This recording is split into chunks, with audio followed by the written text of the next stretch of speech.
स्वागत है आप सबका फिर से मेरे चैनल पर जिसका नाम है TAG टैली अकाउंट GST। दोस्तों आज की वीडियो में हम सीखेंगे टैली प्राइम सॉफ्टवेयर के न्यू वर्जन 3.0 के एक न्यू फीचर के बारे में। और इस फीचर को यदि आप यूज़ करना सीख जाते हैं तो फिर इससे प्रीवियस जो वर्जन थे उसमें जो आपको प्रॉब्लम आती थी वो प्रॉब्लम अब आपको 3.0 और इसके आगे के जो वर्जन आएंगे उसमें वो प्रॉब्लम आपको नहीं आएगी।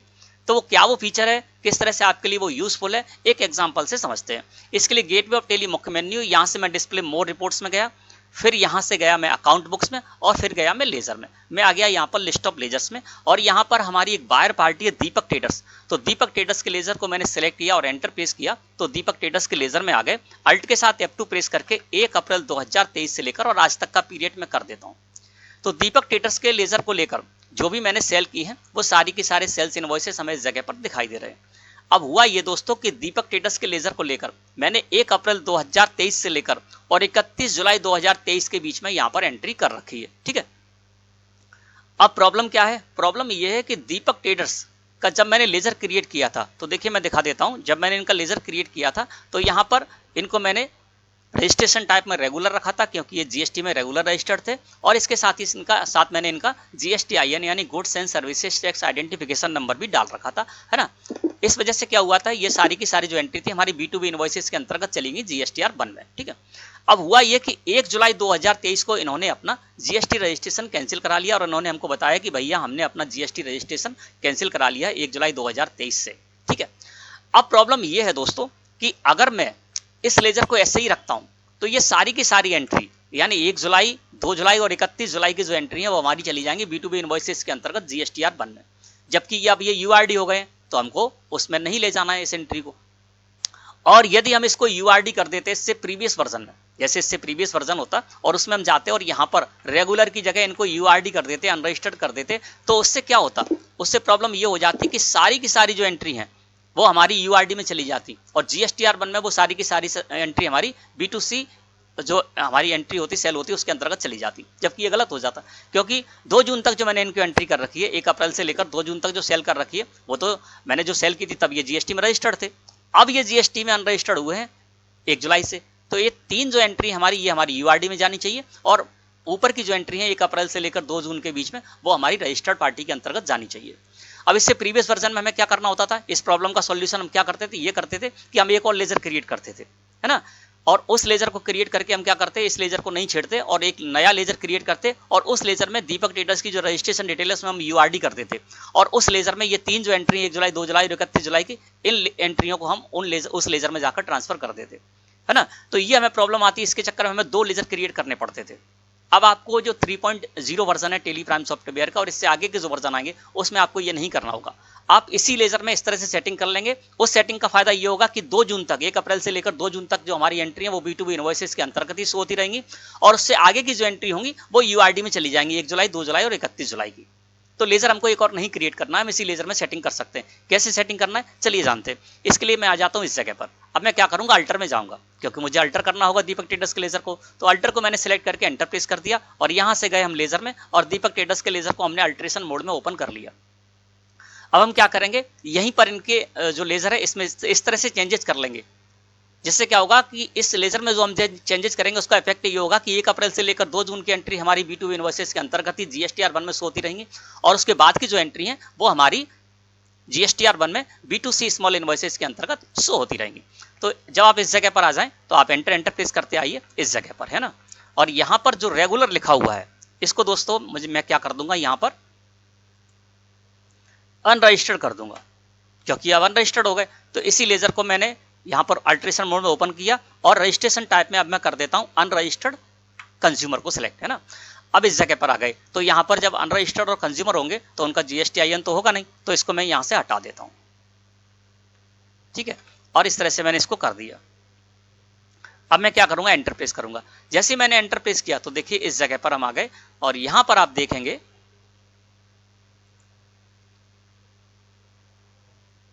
इफेक्टिव डेट में आपका कर्सर है जहां पर लिखा हुआ है effective date of revised GST detail और साथ ही साथ साइड में एक पॉपअप आ गया और यहां पर आपको कुछ डेट हैं वो सजेस्ट की जा रही हैं कि आप इन डेटों से यदि आप संतुष्ट है तो इन डेटों को यहां पर डाल सकते हैं। सबसे पहले यहां पर डेट शो रही है 31 जुलाई 2023 करंट डेट ऑफ कंपनी, यानी हमने जो लास्ट एंट्री की है वो 31 जुलाई 2023 में की है, तो वो डेट भी हमको शो रही है, हम इसको सिलेक्ट कर सकते हैं। दूसरी डेट है 31 जुलाई 2023, डेट ऑफ लास्ट एंट्री है ना, तो इसको भी हम सिलेक्ट कर सकते हैं।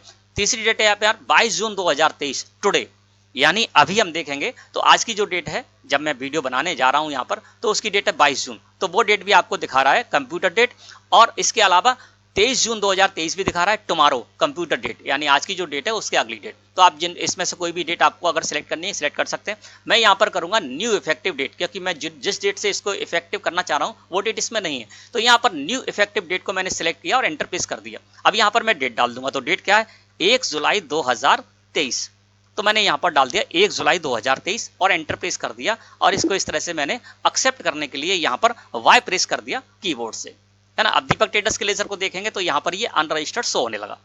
अब होगा ये दोस्तों कि हम ये देखते हैं जाकर वहाँ पर GSTR 1 में कि हमारी ये जो एंट्री है वो किस जगह पर गई है, ठीक है। तो यहाँ पर हम क्या करेंगे, डिस्प्ले मोर रिपोर्ट्स में जाएंगे, फिर जाएंगे GST रिपोर्ट में, और GST रिपोर्ट में जाने के बाद GSTR 1 को सिलेक्ट करके मैंने एंटर प्रेस कर दिया, ठीक है। और यहाँ अल्ट के साथ F2 प्रेस करके पूरा पीरियड कर देते हैं 1 अप्रैल से लेकर और 31 जुलाई। अब देखिए 1 अप्रैल से लेकर 31 जुलाई के बीच में हमने जो एंट्री की थी तो 11 एंट्री थी, 8 एंट्री तो हमारी B2 इनवॉइसेस के अंतर्गत हो रही हैं, 3 यहाँ पर अनसर्टेन ट्रांजैक्शन में यानी मिसमैच में। इसको सिलेक्ट करके एंटर प्रेस करते हैं और यहाँ पर देखते हैं तो मिसमैच क्या बता रहा है। यहाँ पर बता रहा है mismatch in GST registration detail between the party and the transaction.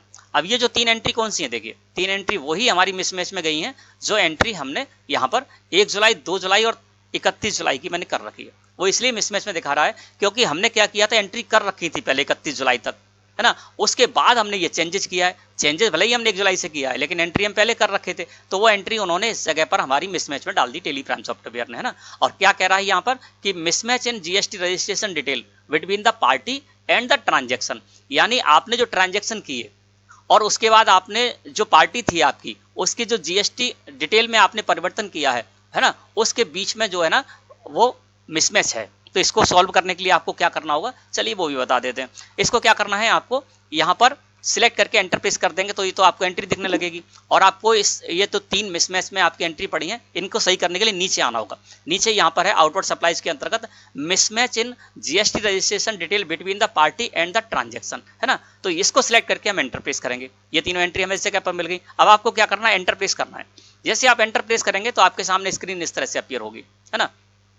अब यहाँ पर आपको क्या करना है, मास्टर टू ट्रांजैक्शन इस जगह पर बाय डिफॉल्ट सिलेक्ट होकर आया। इसी जगह जब आप स्पेस की प्रेस करेंगे तो आपको एक ऑप्शन मिलेगा ट्रांजैक्शन टू मास्टर।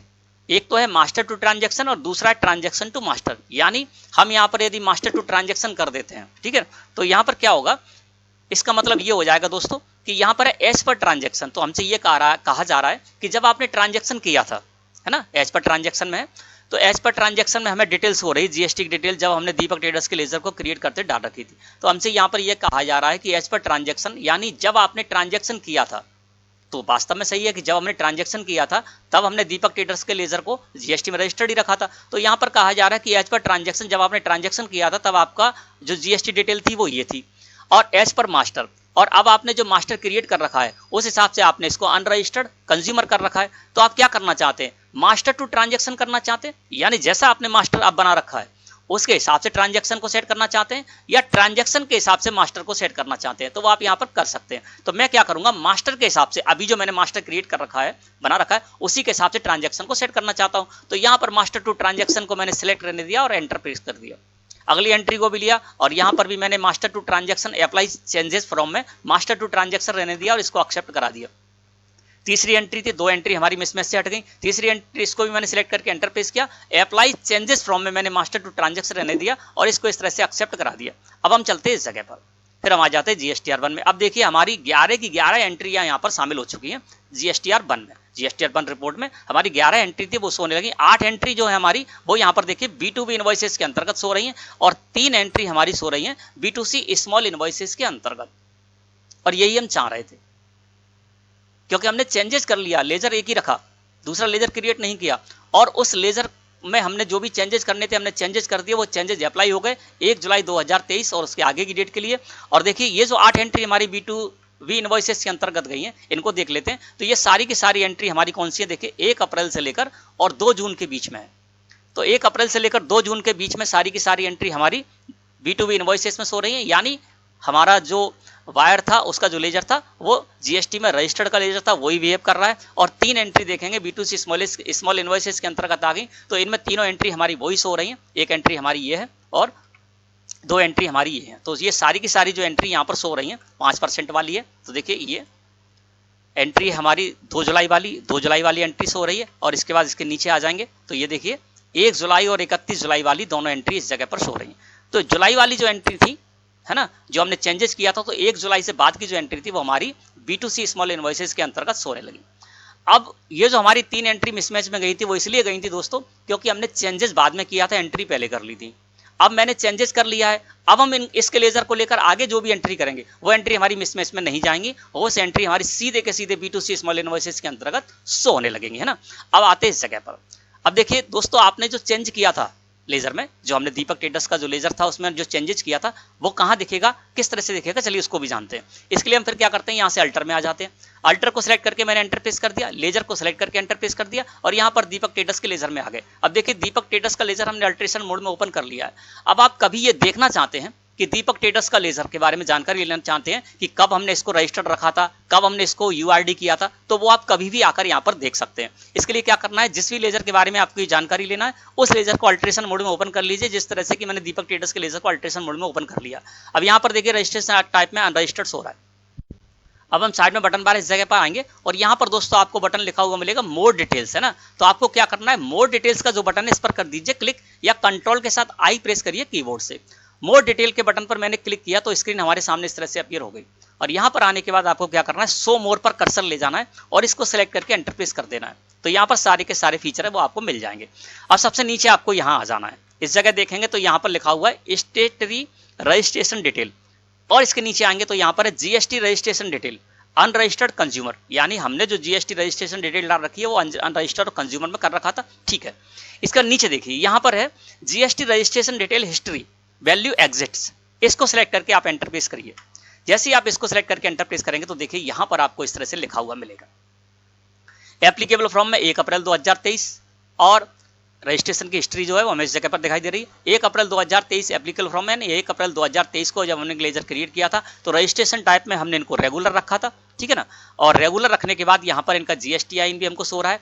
और देखिए 1 जुलाई 2023 से हमने इनको अनरजिस्टर्ड किया था, तो एप्लीकेबल फ्रॉम में 1 जुलाई 2023 सो रहा है, और यहाँ पर रजिस्ट्रेशन टाइप में अनरजिस्टर्ड कंज्यूमर सो रहा है। तो आप ये जान सकते हैं कि कब हमने इस लेजर को किस में रखा, कब ये रेगुलर में रहा और कब से ये अनरजिस्टर्ड हुआ, तो इसकी सारी की सारी जानकारी आप इस जगह पर आकर ले सकते हैं ना। तो दोस्तों ये जो प्रॉब्लम थी, है ना, इस प्रॉब्लम का आपको सॉल्यूशन मिल गया है। इससे प्रीवियस वर्जन में आपके लिए ऐसा नहीं था, अब 3.0 जो वर्जन है उसमें आप इस तरह से कर सकते हैं। धन्यवाद।